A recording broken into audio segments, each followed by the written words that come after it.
সংগঠনগুলো যেগুলো মুসলমানদের অধিকার আদায়ের জন্য প্রতিষ্ঠিত হয়েছিল সেগুলো পর্যন্ত নিশ্চুপ থেকেছে। দু একটা বিল, দু একটা জনসমাবেশ, দু একটা কাউন্সিল, লোক দেখানো সব আয়োজন করে তারা ক্ষান্ত থেকেছে। এজন্য আজকে এখানে দাঁড়িয়ে আমরা বলতে চাই তাদেরকে যে আপনারা দেখুন, বাংলাদেশ সহ সারা পৃথিবীর তরুণ প্রজন্ম আজকের পাশ্চাত্য সভ্যতা এবং দখলদার ইসরায়েলকে প্রত্যাখ্যান করেছে। তাদের হাতে সব ধরনের ক্ষমতা, শক্তি, টাকা পয়সা, অস্ত্র সব থাকার পরেও তাদেরকে বিশৃঙ্খলি দেখিয়ে শত শত তরুণ এগিয়ে জড়িয়ে ফিলিস্তিনের পক্ষ নিয়েছে, গাজার মুসলিম মানুষদের পক্ষ নিয়েছে। সুতরাং মুসলিম নেতাদের এটা বোঝা উচিত যে তরুণরা আর কোনো ক্ষমতা, কোনো দখলদারিত্বকে ভয় পেয়ে চলে না।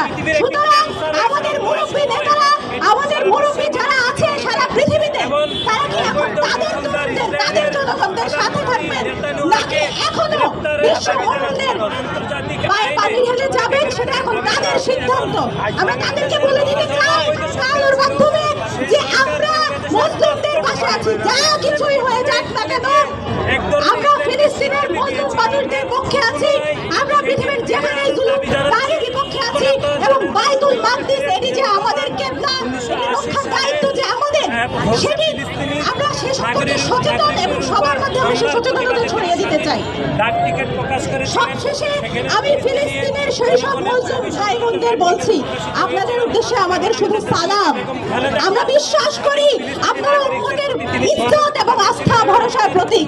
এই পৃথিবীতে বর্তমানে যদি আমাদের সামনে কোনো আস্থা থাকে, কোনো ভরসা থাকে, কোনো আশা আকাঙ্ক্ষা থাকে, আমাদের যদি কোনো রোল মডেল থাকে, তাহলে সেটা হচ্ছে আমাদের ফিলিস্তিনের মুজাহিদ ভাই বোনেরা।